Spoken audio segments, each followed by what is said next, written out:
no need to be ignorant to things that you don't know about or to assume. So, all right, what we got? What we got today? So today the topic is HIV.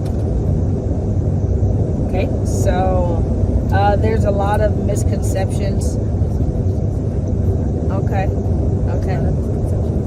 There's a lot of misconceptions about HIV and how you can contract it. And if you all are wondering, like, why talk about HIV, it just came up with my job today. So I just refreshed my memory about some things, and I was like, wow, this would be very powerful if more people were educated. And once you're educated, you equip yourself with the ability to remove fear from situations. Okay. So, Angie, can someone contract HIV from sharing the same dish or utensil as someone who has the virus? They actually cannot. So the virus is not, it's not sustainable. It's not actually, it cannot survive in saliva. So sharing dishes, utensils, kissing like that, it can't be transmitted that way.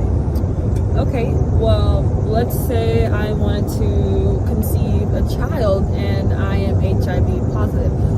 Full disclosure, neither of us are HIV positive. No, we're this not. Is just a topic that we are sharing on. Again, like she said at the beginning of the video, it has come across her workload.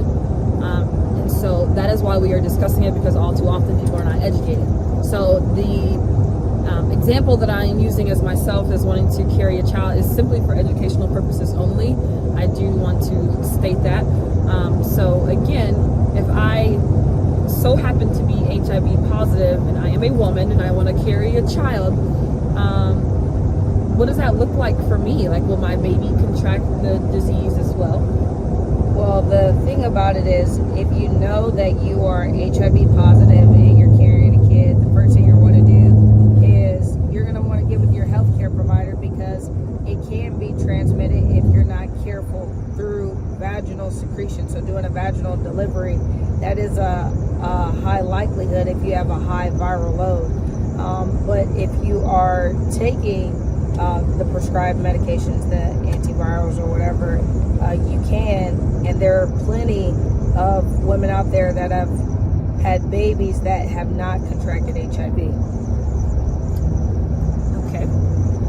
And now let's go to the other end of the spectrum. Well, we won't go to the other end of the spectrum. We don't have to go to extremes. I'm really good at doing that, by the way. What are some ways that people actually can contract HIV from a partner? Okay, so the common ones people think are about sex, which that absolutely can be shared in that way. It can be through anal sex, it can be through vaginal, oral sex, and it can also be through, like drug use, for example, like IV injections, sharing needles, syringes, things like that can be contracted in that way as well. So you actually mentioned sex, okay? You mentioned anal sex, you mentioned vaginal sex. I guess my next question, so could HIV be passed through oral sex? It can. So I know it can be kind of confusing. I've been confused by this before, because earlier on I said that, hey, the virus cannot thrive in oral secretions like saliva. But say that you're having intercourse or specifically oral sex with someone who has it, and they are the female partner, and in their vaginal secretions, and you're putting your mouth on them. Well, those vaginal secretions can hold that virus, and that's how you can contract it. And also, to piggyback off of that, especially if you have lesions or abrasions or sores in your mouth or on your gums, just think of those as entryways for the virus to enter into your body. Correct. All right. Anything else that you would like to share about HIV?